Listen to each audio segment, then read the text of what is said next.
இன்றைய வேத வார்த்தை, இன்றைய நாளிலும்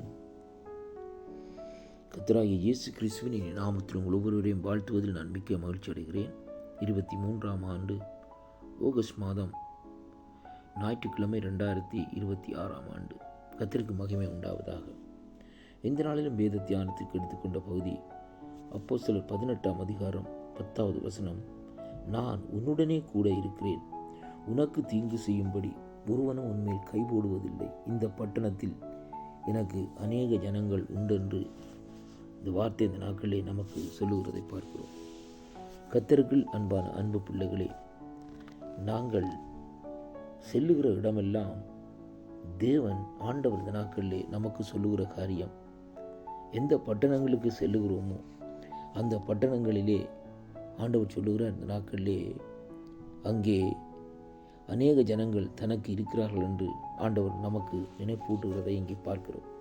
இங்கே பவுலடிகளுக்கு கர்த்தர் சொன்ன இந்த வார்த்தையை நாங்கள் சற்று ஆராய்ந்து பார்க்கிற வேளையிலே, பவுலடிகள் இந்த நாட்களிலே பார்க்கிற வேளையிலே செல்லுகிற இடமெல்லாம் இந்த நாட்களிலே பாருங்கள், தேவன் ஆண்டவர் சொல்லுகிறார், இந்த நாட்களிலே நான் உன்னோடு கூட இருக்கிறது மட்டுமல்ல, இந்த பட்டணத்தில் இருக்கிற ஜனங்கள், அநேக ஜனங்கள் எனக்கு உண்டு என்று சொல்லி இவர்களுக்கு இந்த ராஜ்யத்தின் சுவிசேஷத்தை சொல்லு என்று சொல்லி இந்த நாட்களிலே அவரை இந்த நாட்களை திடப்படுத்துகிறதை பார்க்கிறோம். அன்பு பிள்ளைகளே, அதே விதமாகத்தான் நாங்கள் எந்தெந்த தேசங்களுக்கு செல்லுகிறோமோ, எந்தெந்த பட்டணங்களுக்கு செல்லுகிறோமோ, எந்தெந்த நகரங்களுக்கு செல்லுகிறோமோ, அந்த நகரங்களுக்காக நாங்கள் ஜெபிக்கிற வேளையில், அந்த பட்டணங்களுக்காக, அந்த இருக்கிற இடங்களுக்காக ஜெபிக்கிற வேளையில் தேவன் அந்த தேசங்களை தன்னுடைய ராஜ்யத்துக்குள்ளே சுதந்திரித்துக் கொள்வார்.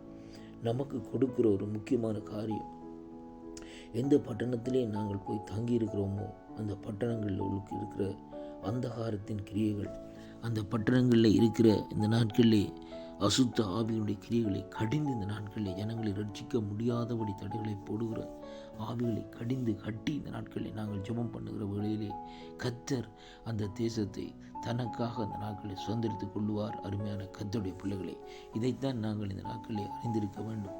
இந்த பகுதியிலே பாருங்கள், ஆண்டவர் தெளிவாக அந்த நாட்களில் வேதம் சொல்லுகிறது, ராத்திரியிலே கர்த்தர் பவுலுக்கு தரிசனமாகி, நீ பயப்படாமல் பேசு, மௌனமாயிராதே என்று ஆண்டவர் அந்த இடத்திலே சொல்லுகிறார். ஏனென்றால், நான் உன்னுடனே கூட இருக்கிறேன், உனக்கு தீங்கு செய்யும்படி ஒருவனும் உன்மேல் கைபோடுவதில்லை. Glory to God. அப்படியானால் தேவன் நம்மோடு இருக்கிற வேளையிலே நாங்கள் செல்லுகிற பட்டணங்கள், நாங்கள் செல்லுகிற நகரங்கள், நாங்கள் செல்லுகிற இடங்களிலே இந்த நாட்களிலே அவருடைய கரம் இந்த நாட்களை நம்மோடு கூட இருந்து ரட்சிக்க இருக்கிறபடினால் அங்கே நாங்கள் செய்ய வேண்டிய காரியம், அந்த பட்டணத்தில் உள்ள பலவான்களை கடிந்து கட்டி இந்த நாட்களிலே ஜெபங்களை ஏறெடுக்க வேண்டும்.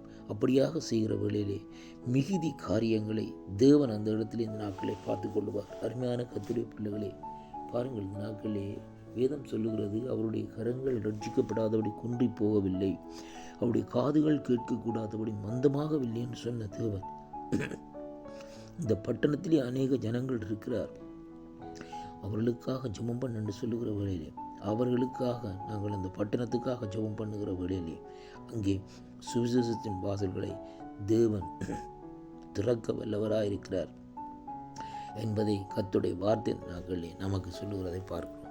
அருமை பிள்ளைகளே, செல்லுகிற இடமெல்லாம் அவருடைய சுவிசேஷம் பிரசங்கிக்கப்பட வேண்டும் என்பது தேவனுடைய விருப்பமும் தேவனுடைய சித்தமுமாக இருக்கிறது.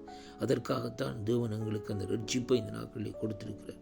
அதனாலே இந்த கொடுக்கப்பட்ட ரட்சிப்பை நாங்கள் பிரயோஜனப்படுத்த வேண்டுமா இருந்தால் அங்கே நாங்கள் செல்லுகிற இடங்களில் அவருடைய நாமத்தினாலே நாங்கள் ஜெபங்களை ஏறெடுக்கிற வேளையில் இருக்கிற இடங்களிலே, அந்த தேசத்திலே, அந்த பட்டணத்திலே தேவன் ஒரு பிரகாசத்தை கொண்டு வருவார். அது மட்டுமல்ல, ஜனங்களை அலக்களிக்கிற, ஜனங்களை பிடித்து வைத்திருக்கிற கட்டுக்களை நீக்கி இந்த நாட்களிலே அற்புதங்களை செய்து தன்னுடைய நாமத்தை இந்த நாட்களில் உயர்த்துவார். அதனாலே அருமையான அன்பு பிள்ளைகளே, நீங்கள் எங்கெங்கே செல்லுகிறீர்களோ அங்கங்கே தேவனுடைய நாமத்தை மகிமைப்படுத்தி அந்த இடங்களை ஜெபங்களை ஏறெடுங்கள். தேவன் அப்பொழுது அந்த கிராமத்தையோ அல்லது அந்த பட்டணத்தையோ தேவன் ரட்சிக்க வல்லவராக இருக்கிறார். இந்த வாக்குத்தத்தங்கள் உங்களுக்கு ஆசீர்வாதமாக இருக்கும் என்று நான் விசுவாசிக்கின்றேன். அதனாலே இந்த வாக்குத்தத்தத்தின்படி இந்த நாட்களிலே அவருடைய நாமத்தை உயர்த்தி இந்த நாட்களில் அந்த இடத்திலே நீங்கள் அங்கே ஜெபம் பண்ணுங்கள். கர்த்தர் உங்களோடு கூட இந்த நடத்த வல்லவராக இருக்கிறார் என்று ஆண்டவரும் என் மீட்பெருமாக இருக்கிற இயேசு கிறிஸ்துவின் நாமத்தில் இந்த நாட்களிலே வாழ்த்தி ஆசீர்வதித்து ஜெபிக்கிறேன். ஜீவனுள்ள நல்ல பிதாவே, கர்த்தர் தாமே உங்கள் ஒருவருடன் கூட இருப்பாராக. ஆமேன், ஆமேன், ஆமேன்.